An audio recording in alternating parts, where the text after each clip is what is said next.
योगा करने से हमें कोई साइड इफ़ेक्ट्स नहीं होते, उसके कोई एडवर्स इफ़ेक्ट नहीं होते बॉडी पे। मगर जब हम जिम जाते हैं तो मसल कॉन्ट्रैक्ट होती हैं, कई बारी मसल टोन होती है, तो उस सब के चक्कर में हम वेट उठाते हैं। तो वेट उठाना और एक्सरसाइज करना और योगा एक नेचुरल तरीके से एक्सरसाइज करने में क्या अंतर है सर?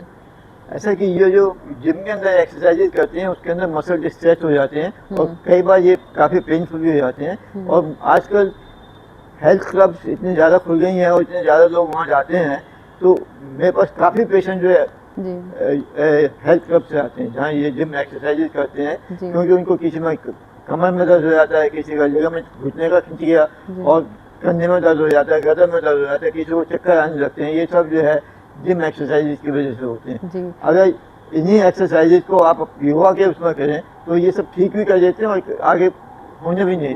सर यहाँ एक बहुत अच्छा सवाल मेरे सामने आ रहा है। बहुत सारे आजकल आपने देखा कि बहुत सारे ऐसे इंसिडेंट सामने आए। अभी एक फेमस कॉमेडियन थे राजू श्रीवास्तव, जिनकी जिम में डेथ हो गई, और बहुत सारे ऐसे लोग थे नामी गिरामी जिनकी जिम में एक्सरसाइज करते के दौरान उनको हार्ट अटैक आ गया। हमने कभी नहीं सुना कि योग करते करते किसी की मृत्यु हो गई। एक्सरसाइज जिम में वो करते हैं, यही इससे बड़ा नेगेटिव उसका इम्पैक्ट क्या होगा? तो इसके बारे में सर आप बताएंगे। दूसरा डिसएडवांटेज जो एक बहुत बड़ा डिसएडवांटेज है इसका जिम एक्सरसाइजेज का, कि it's very time consuming affair. इसके लिए तैयार होना पड़ता है, पर्टिकुलर सेटअप को कपड़े बनाने पड़ते हैं, फिर वहाँ जाइएगा, फिर वहाँ करिएगा, फिर वापस आएगा। It's 2 hour job. While for yoga you need not prepare. I am doing my yogic exercises, I don't even change my dress and I don't have to put on a शू।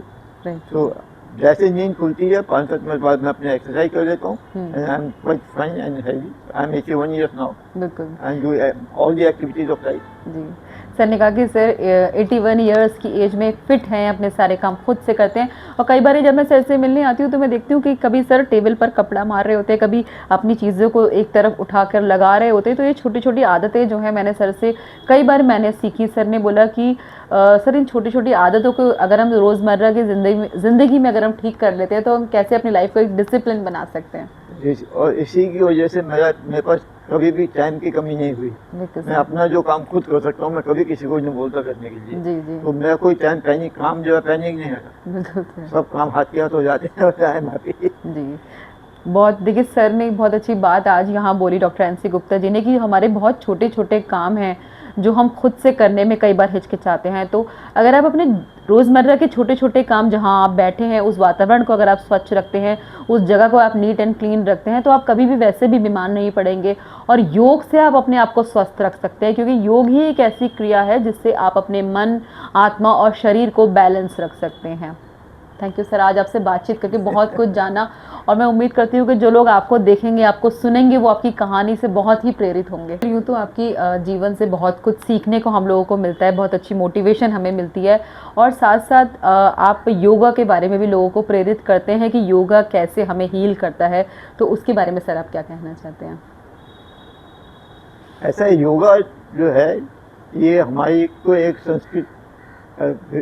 सांस्कृतिक विरासत में मिला है, और ये एक बहुत ही यूजफुल, फ़ायदेमंद, लाभकारी सेट ऑफ एक्सरसाइजेज है। जैसा मैं समझता हूँ इसके 2 हिस्से हैं, एक फिजिकल एक्सरसाइजेज, दूसरा स्पिरिचुअल पार्ट। मुझे स्पिरिचुअल पार्ट के बारे में कोई ज्ञान नहीं है, लेकिन फिजिकल पार्ट में मैंने ये देखा है कि जो भी एक्सरसाइजेज हम करते हैं ये they are isometric contractions and they are done in coordination with respiration.